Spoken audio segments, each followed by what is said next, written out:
এক মাসের ছোট বাচ্চা চিল্লায় চিল্লায় কান্না করতেছে, কেউ তারে থামাতে পারছে না। দাদি কোলে নিয়ে কয় ও ইতারা কয়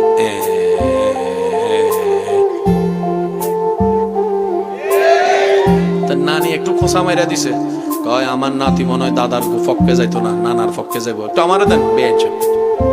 ও ইতে আরো জোরে এবার খালাই এসা কয় আমার বাইগনা ওল্ড মডেল পছন্দ করে না, সে আইফোন 17 প্রো ম্যাক্স এর যুগের মানুষ, তো সে নোকিয়া 3310 পছন্দ।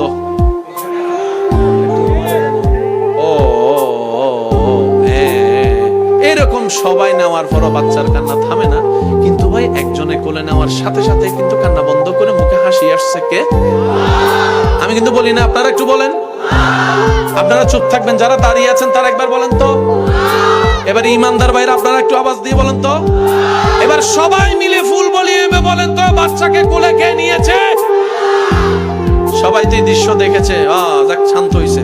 তো বাচ্চাকে একবার জিজ্ঞেস করবে না, তুই বেটা কুল দরকার কুল তো পাইছস, আদর দরকার আদর তো পাইছস, সুমা দরকার সুমা তো পাইছস, দাদি দেখ আর নানি দেখ দিছে তো।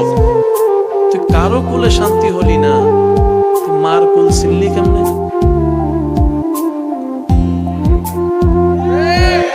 এক মাসের ছোট বাচ্চা দুনিয়ার কিছু কোনো কিছু চিনে, মার কোলে নেওয়ার সাথে সাথে।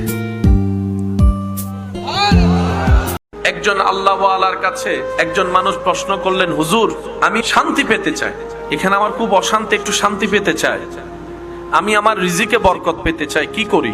হুজুর উত্তরে বললেন, তুমি বেশি বেশি ইস্তেগফার করো আর তোমার সর্বশ্রেষ্ঠ দুশমনের জন্য হেদায়েতের দোয়া করো। আল্লাহকে খুশি করতে বেশি কিছুর দরকার হয় না, সর্বপ্রথম সুন্দর চিন্তাওয়ালা একটা মনের দরকার হয়। সুবহানাল্লাহ। যাই করেন একদম যে 1 কোটি টাকা রবকে খুশি করতে দান করতে হয় বিষয়টা তা না। যাই দিবেন রবের জন্য মন থেকে দিবেন, যাই করবেন মন থেকে করবেন।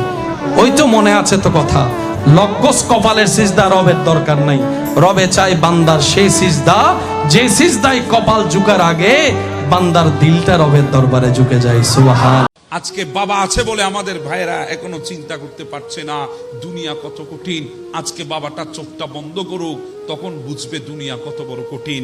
আজকে বাবার আছে বলে চলছো, বাবার রুজি রোজগার বন্ধ হয়ে যাক, তখন বুঝবা অভাব কাকে বলে, দুনিয়ার কঠিনতা কি, দুনিয়ার মানুষকে আপন আর কে পর। কথা বলে ঠিকই না?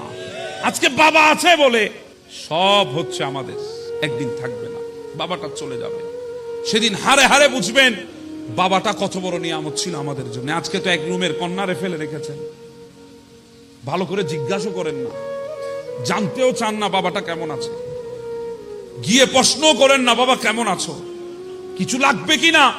কারণ আপনার টাকা পয়সা সব খতম হয়ে যায়, বরকত হয়ে যায়, শেষ হয়ে যায়। আপনার ইনকামের মধ্যে সংকীর্ণতা চলে আসে মা বাবার সামনে গেলে। বাবা যদি বলে কিছু খাত খরচের টাকা লাগবে, তখন আপনার চাইতে অভাবে পৃথিবীতে আর কেউ নাই। বাবা যদি বলে কিছু ওষুধ লাগবে, প্রয়োজনীয় জিনিস লাগবে, আপনার চাইতে সমস্যায় পৃথিবীতে আর কেউ নাই। কথা বলেন ঠিক না? অথচ সেই বাবাটা খেয়াল করেন না আপনি, সেই বাবাটা ছোটবেলায় 10 টাকা চেয়েছেন, 20 টাকা হাতে দিয়েছে।